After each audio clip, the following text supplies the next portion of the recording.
Hi friends, എല്ലാവർക്കും ഒരിക്കൽ കൂടി അനൂസ് ഫുഡ് വേൾഡിലേക്ക് സ്വാഗതം.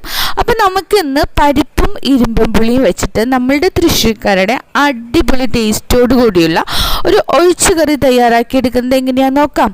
വളരെ ടേസ്റ്റിയാണ്. നമുക്ക് പെട്ടെന്ന് സ്റ്റാർട്ട് ചെയ്യാം. അതിനു മുൻപ് സബ്സ്ക്രൈബ് ചെയ്യാത്ത ആരെങ്കിലും കാണുന്നുണ്ടെങ്കിൽ ഒന്ന് സബ്സ്ക്രൈബ് ചെയ്ത് കൂടെ ഒരു ബെൽ ബട്ടൺ വരും, അതും കൂടി ഒന്ന് പ്രസ് ചെയ്ത് ചാനലൊന്ന് സപ്പോർട്ട് ചെയ്യാനായിട്ട് മറന്നു പോവല്ലേ. ഓക്കെ, നമുക്ക് സ്റ്റാർട്ട് ചെയ്യാം.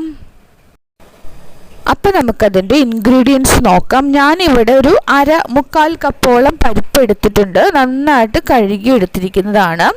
ഇനി നമുക്കിതിലേക്ക് വേണ്ടത് ഇരുമ്പുളിയാണ്. അപ്പം ഇതിനെ പല സ്ഥലങ്ങളിലും പല പേരുകളിലാണ് അറിയപ്പെടുന്നത്. അപ്പം ഞാനത് നിങ്ങൾക്ക് കാണിച്ചു തരാൻ വേണ്ടി ഒരെണ്ണം ഇവിടെ എടുത്ത് വെച്ചിട്ടുണ്ട്. അപ്പം ഞാൻ പറയുന്നത് ഇതിനെയാണ് കേട്ടോ, ഇരുമ്പുളി എന്ന് പറയുന്നത്. അപ്പോൾ ഇത് നന്നായിട്ട് കഴുകിയ ശേഷം ഞാനിപ്പം എടുത്തു വെച്ചിരിക്കുന്നത് പോലെ വട്ടത്തിൽ നമുക്ക് അരിഞ്ഞെടുക്കാം. ഇനി നമുക്ക് വേണ്ടത് ഒരു പകുതി സവാളയാണ്, കുറേ ഒന്നും വേണ്ട. ഒരു പകുതി സവാള ചെറുതായിട്ട് കട്ട് ചെയ്തെടുത്തിട്ടുണ്ട്. അതുപോലെ തന്നെ ഒരു പച്ചമുളക് കീറി വെച്ചിട്ടുണ്ട് കേട്ടോ. അപ്പം ഇത്രയും കാര്യങ്ങളാണ് നമുക്ക് വേണ്ടത്. അപ്പം നമുക്ക് സ്റ്റാർട്ട് ചെയ്യാം.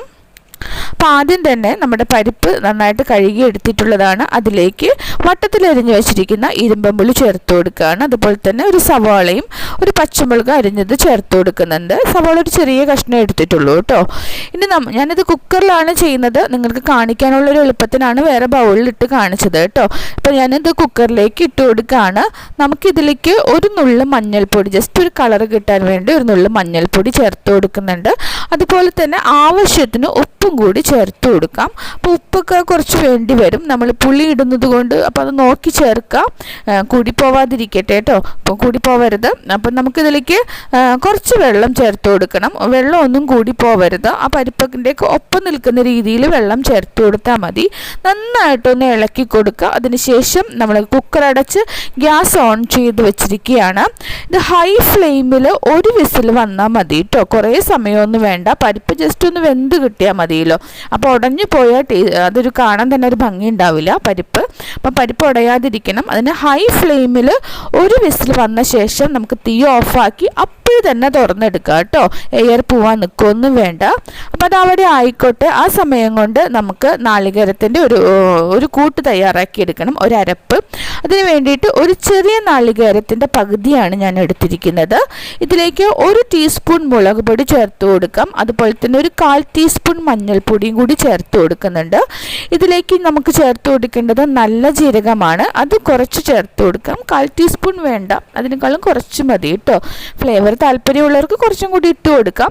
ഞാനിവിടെ ചേർത്ത് കൊടുക്കുന്നത് ഒരു ചെറിയ ഉള്ളിയാണ്. നിങ്ങൾക്ക് വെളുത്തുള്ളി ഇടാൻ താല്പര്യമുള്ളവർക്ക് 1-2 അല്ലി ഇട്ട് ചേർത്ത് കൊടുക്കുക കേട്ടോ. കുറച്ച് വെള്ളം ചേർത്ത് നന്നായിട്ടൊന്ന് അരച്ചെടുക്കണം. അപ്പോൾ നമ്മുടെ പരിപ്പും ഇരുമ്പുളി നന്നായിട്ട് വെന്ത് വന്നിട്ടുണ്ട്. ജസ്റ്റ് ഒരു വിസിൽ വന്ന ഉടനെ തന്നെ ഞാൻ ഇറക്കി അപ്പോൾ തന്നെ തുറന്നെടുത്തു കേട്ടോ. അപ്പോൾ നമ്മുടെ പരിപ്പ് വെന്തിട്ടുണ്ട്, അങ്ങനെ ഉടഞ്ഞൊന്നും പോയിട്ടില്ല. ഇങ്ങനെ ഇരിക്കുമ്പോഴാണ് കാണാൻ തന്നെ ഒരു ഭംഗി ഉണ്ടാവുള്ളൂ. ഉടഞ്ഞു പോയാൽ അത്രയും കാണാനൊരു ഇതുണ്ടാവില്ല. അപ്പം ഞാനിതിനെ വേറൊരു പാനിലേക്ക് മാറ്റിയിട്ട് ഇപ്പം ഗ്യാസ് ഓൺ ചെയ്ത് വെച്ചിരിക്കുകയാണ്. അപ്പം കുക്കർ നിങ്ങൾ വീട്ടിലൊക്കെ ചെയ്യുമ്പോൾ കുക്കറിൽ തന്നെ ചെയ്താൽ മതി കേട്ടോ. ഞാനിപ്പം കാണാനൊരു ഭംഗിക്കും എനിക്ക് ഷൂട്ട് ചെയ്യാനുള്ളൊരു എളുപ്പത്തിന് വേണ്ടി ചെയ്തതേ ഉള്ളൂ. അപ്പം ഞാനിതിലേക്ക് നമ്മളിപ്പോൾ അരച്ച് വെച്ചിരിക്കുന്ന അരപ്പ് ചേർത്ത് കൊടുക്കുകയാണ്. അതൊന്ന് ജസ്റ്റ് ഒന്ന് ജാറൊന്ന് കഴുകി കുറച്ച് വെള്ളം കൂടി ചേർക്കുന്നുണ്ട്. വെള്ളമൊന്നും കൂടി പോവരുത്. നമുക്ക് എത്രത്തോളം ഗ്രേവി വേണം അതനുസരിച്ചിട്ട് നമുക്ക് ഒഴിച്ചു കൊടുക്കാം. തീരെ വെള്ളം കൂടി പോവാതെ ശ്രദ്ധിക്കണം കേട്ടോ. നമുക്കിതൊരു കട്ടിയുള്ള പരുവത്തിലല്ലേ വേണ്ടത്.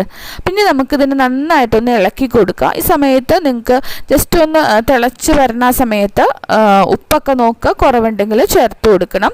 അപ്പം ഈ അരപ്പൊന്ന് തിള വരുമ്പോൾ തന്നെ നമുക്ക് തീ ഓഫാക്കിയിടാം. കുറേ നേരം വെട്ടി തിളയ്ക്കേണ്ട കാര്യമൊന്നുമില്ല. അപ്പം നമ്മൾ ചെറുതായിട്ടൊന്ന് ഇളക്കി കൊടുത്ത് പരിപ്പ് ഉടയ്ക്കാതെ ചെറുതായിട്ടൊന്ന് ഇളക്കി കൊടുത്ത് ഒന്ന് തിളപ്പിക്കുന്നതാണ് നല്ലത് കേട്ടോ. അപ്പോൾ അത് ചെറുതായിട്ടൊന്ന് തിള വന്ന് തുടങ്ങിയിട്ടുണ്ട്. അപ്പോൾ ഇത്രയും മതി. നമുക്കിതിനെ തീ ഓഫാക്കിയിടാം. അതിനുശേഷം നമുക്ക് ഇതിന് താളിച്ചൊഴിക്കണം. അപ്പം ഞാനൊരു പാൻ ചൂടാവാൻ വെച്ചിരിക്കുകയാണ്. ഇതൊന്ന് ചൂടായി വന്നപ്പം കുറച്ച് വെളിച്ചെണ്ണ ചേർത്ത് കൊടുക്കുന്നുണ്ട്. അപ്പോൾ ഈ വെളിച്ചെണ്ണ ഒന്ന് ചൂടായിക്കോട്ടെ കേട്ടോ. അപ്പോൾ വെളിച്ചെണ്ണയിൽ ചെയ്യുന്നതാണ് ഇതൊരു ടേസ്റ്റ്, നമുക്കറിയാം. അപ്പോൾ ഞാനിതിലേക്ക് കുറച്ച് കടുക് ഇട്ട് പൊട്ടിക്കുന്നുണ്ട്. അപ്പോൾ കടുകൊന്ന് പൊട്ടി വന്നിട്ടുണ്ട്. ഇതിലൊരു 3-4 വറ്റൽമുളക് ചേർത്ത് കൊടുക്കുകയാണ്. അതുപോലെ തന്നെ കുറച്ച് കറിവേപ്പിൻ്റെ ഇലയും കൂടി ഇട്ട് കൊടുക്കുന്നുണ്ട്. അതിനുശേഷം നമുക്ക് തീ ഓഫാക്കിയിടാം. ഇനി നമുക്കിതിലേക്ക് ഒരു നുള്ളു മുളക് പൊടി, ഒരു നുള്ളു മഞ്ഞൾപ്പൊടി, ഒരു നുള്ളു ഉലുവാപ്പൊടി, ഇത്രയും കാര്യങ്ങളാണ് ചേർത്ത് കൊടുത്തിട്ടുള്ളത്. നമുക്ക് ഇത് നമ്മുടെ കറിയിലേക്ക് ഇത് തട്ടി കൊടുക്കാം. അപ്പോൾ ഈ അവസാനം നമ്മളിങ്ങനെ പൊടികൾ ചേർത്ത് കൊടുക്കുമ്പോൾ കറിക്ക് നല്ലൊരു മണമാണ് കേട്ടോ. അതിന് വേണ്ടിയാണ് അങ്ങനെ ചേർത്ത് കൊടുക്കുന്നത്. ഇനി നമുക്കിത് നമ്മുടെ കറിയിലേക്ക് തട്ടിച്ച് കൊടുത്തിട്ടുണ്ട്. നന്നായിട്ടൊന്ന് പതുക്കെ ഒന്ന് ഇളക്കിയെടുക്കുക. പരിപ്പ് കുത്തി ഇളക്കരുത് കേട്ടോ.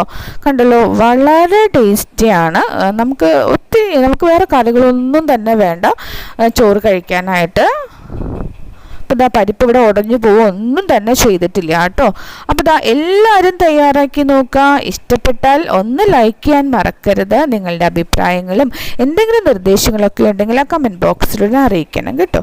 അപ്പോൾ ഒന്നും കൂടി ഓർമ്മിപ്പിക്കുകയാണ്, സബ്സ്ക്രൈബ് ചെയ്യാത്ത ആരെങ്കിലും കാണുന്നുണ്ടെങ്കിൽ ഒന്ന് സബ്സ്ക്രൈബ് ചെയ്ത് കൂടെ വരുന്ന ആ ബെൽ ബട്ടണും കൂടി പ്രസ് ചെയ്ത് ചാനലൊന്ന് സപ്പോർട്ട് ചെയ്യണേ. അപ്പോൾ നിങ്ങളുടെ കൂട്ടുകാർക്കൊക്കെ പറ്റുന്നവരൊന്ന് ഷെയർ ചെയ്ത് കൊടുക്കണം കേട്ടോ ഈ വീഡിയോ. അടുത്ത ദിവസം നല്ലൊരു റെസിപ്പിയുമായി ഞാൻ വേഗം വരാം. Thank you.